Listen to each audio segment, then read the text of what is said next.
Hello and welcome to World Talks on TVP World with me, Ashim Kumar. The European Union is preparing for potential US tariffs that could impact European trade, with European Commission Vice President Stéphane Séjourné emphasizing the EU's readiness to defend its interests in an interview with TVP World. Meanwhile, NATO is looking at a significant shift in defence spending, with Secretary General Mark Rutte calling for increased budgets to confront the growing threat from Russia. Well, to explore the EU's response to these global economic and security challenges, we're joined by Vaidotas Malinionis, founder and managing director, National Defence Foundation. Welcome to TVP World, Mr. Malinionis, and thanks for taking the time.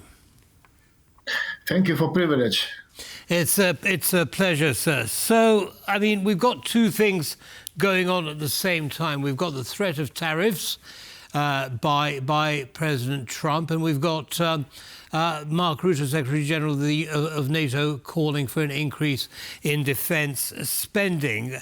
Now, as I mentioned in the introduction, our guest said that the EU will have to defend its interests if US tariffs are imposed.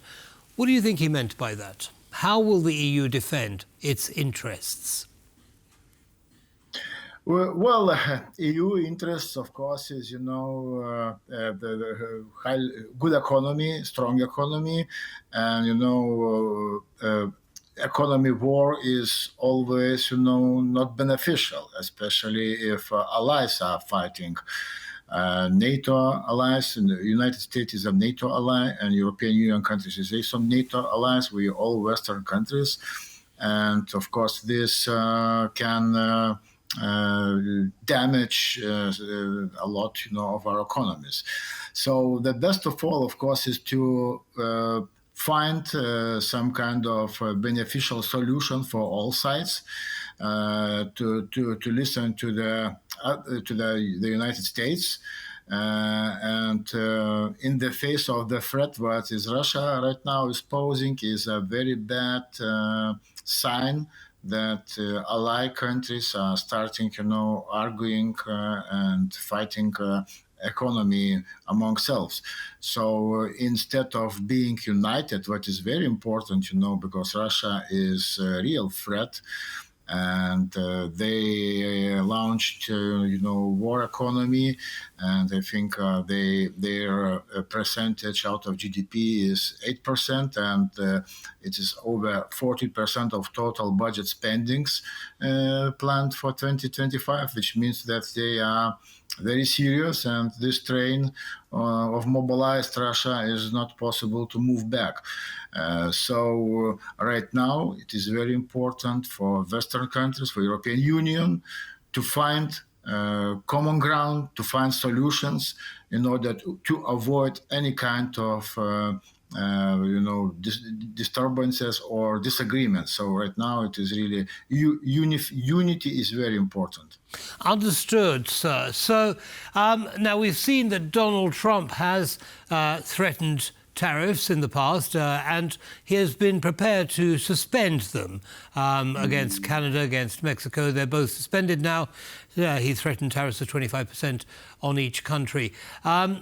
Do you think that, because he has been calling for many European countries or NATO members to be paying their 2% of GDP towards defence, and many countries have not been, do you think that he's playing a similar game with the European Union, in that he's saying, well, look, you need to get more involved with NATO in terms of how much you spend, and perhaps the threat of tariffs will reduce?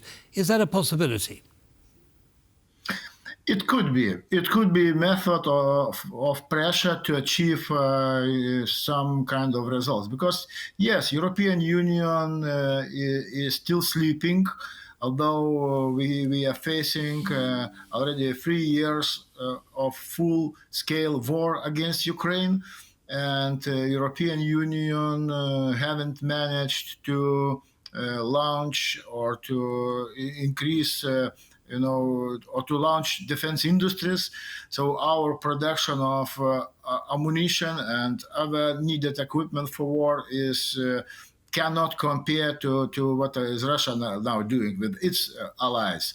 So this pressure could be also beneficial for Europe. Of course, it is painful, it is not nice, but maybe there is no another way, because Russia's threat looks like is not enough to persuade that European Union countries need to raise their defense expenditures.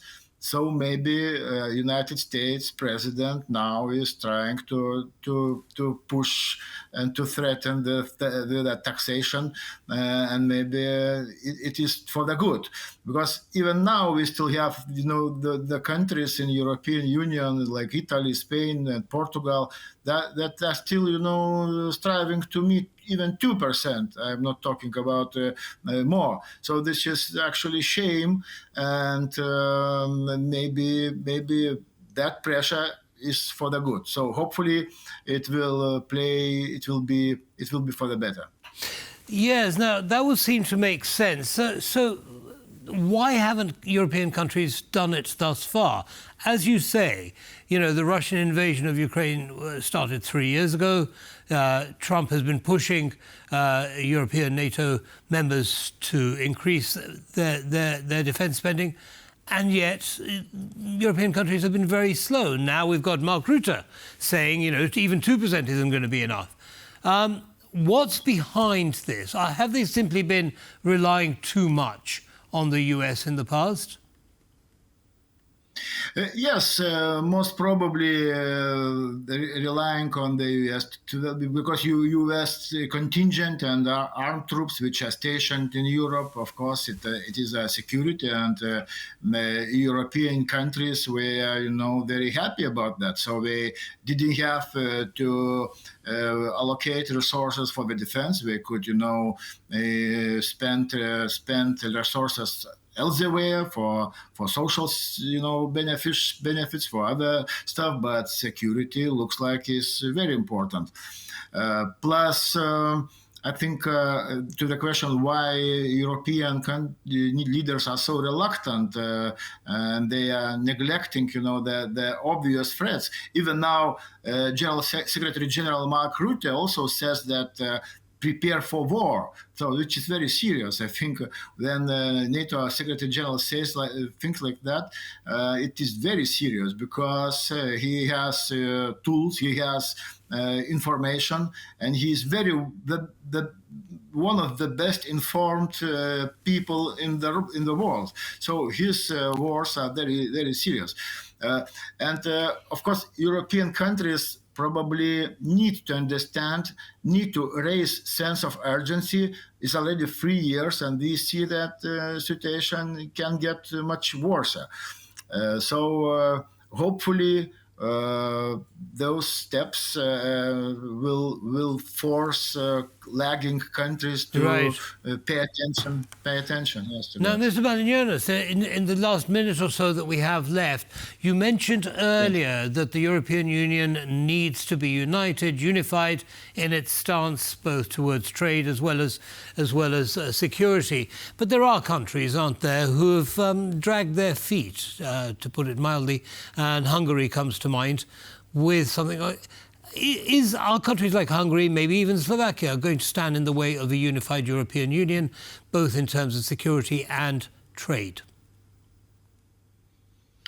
Yes, it looks like Orban and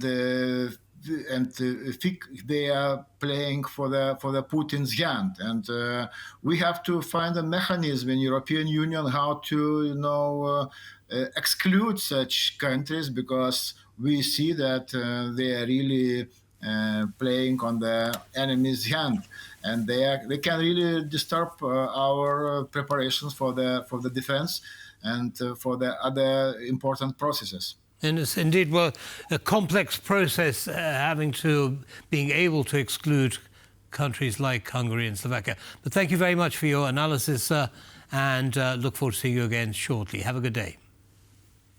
Thank you. Thank you. Bye-bye.